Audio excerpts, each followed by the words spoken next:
Filosofi dalam sebuah gelas. Salam sukses. Banyak saya temui beberapa orang kelelahan menghadapi kondisi ekonomi yang naik turun. Apalagi akhir-akhir ini kondisi perekonomian global dan nasional memang sedang lesu. Banyak yang putus asa dan mulai kembali dalam kehidupan lama, di mana sesungguhnya impiannya tidak dapat diwujudkan di sana. Mereka mengeluh, banyak masalah menjadi serasa berat untuk berjuang. Sesungguhnya perjuangannya tidak berat, sama saja seperti dulu. Namun hatinya lah yang merasa berat. Di edisi istimewa ini, saya akan menyampaikan dua kisah menarik antara guru dan murid berkaitan dengan gelas yang sering disampaikan dan ditulis dalam artikel-artikel motivasi. Kisah pertama tentang berat satu gelas.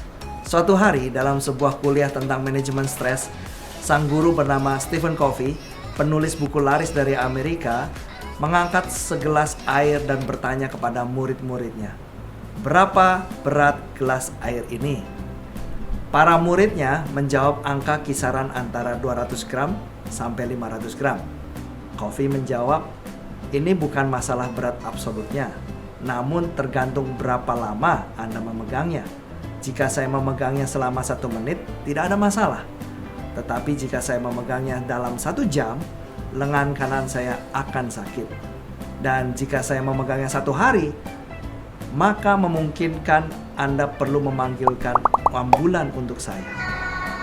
Beratnya sebenarnya sama, tetapi faktor waktu yang menentukan sejauh mana kita mampu menanggungnya.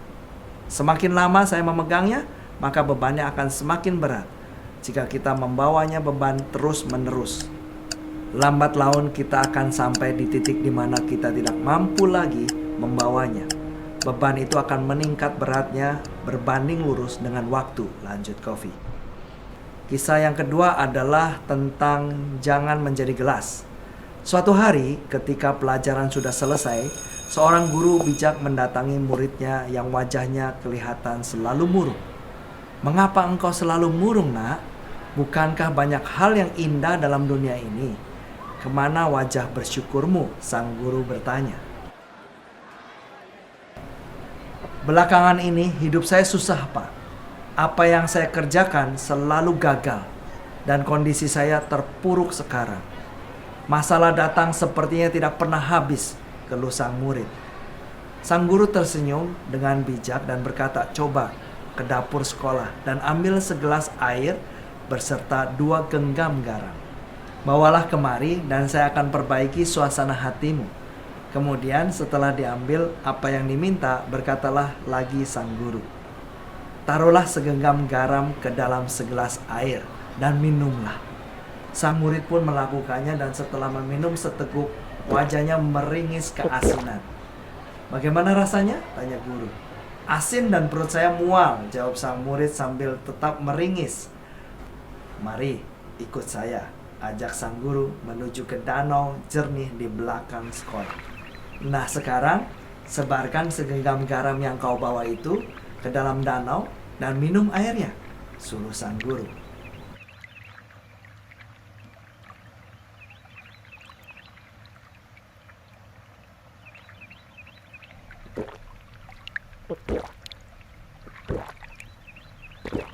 Begitu murid itu melakukan semua yang dikatakan gurunya, wajah murungnya sudah hilang. Gurunya bertanya, "Apa rasanya?" Muridnya dengan wajah tersenyum, "Segar sekali, guru. Tidak ada rasa asin." Itulah kehidupan. Semua yang diizinkan Tuhan untuk kita alami pasti ada tujuannya untuk menjadi pelajaran sehingga kita menjadi manusia yang lebih baik. Beban itu semuanya sudah ditakar dan tidak akan melebihi kemampuanmu dalam menanggungnya, sang guru menjelaskan. Sang murid terdiam dan merenung. Kemudian sang guru meneruskan penjelasannya. "Rasa asin yang mencerminkan penderitaan dan rasa berat beban yang kau pikul tergantung dari besarnya hati yang menampungnya. Jadi, supaya tidak merasa menderita, berhentilah menjadi gelas. Perluaslah hatimu menjadi danau yang besar."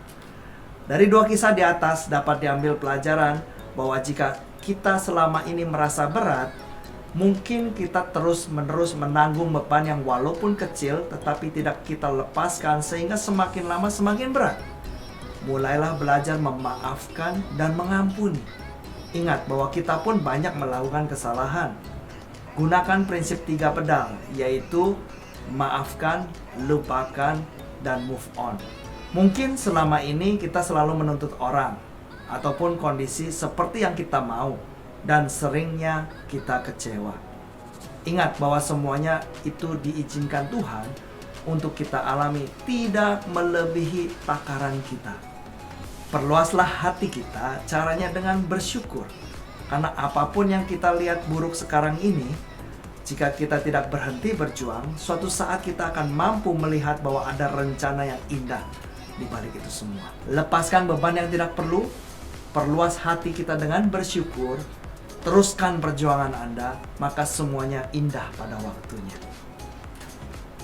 Saya, Joko Komara, terima kasih telah melihat video books ini. Salam joy, senang!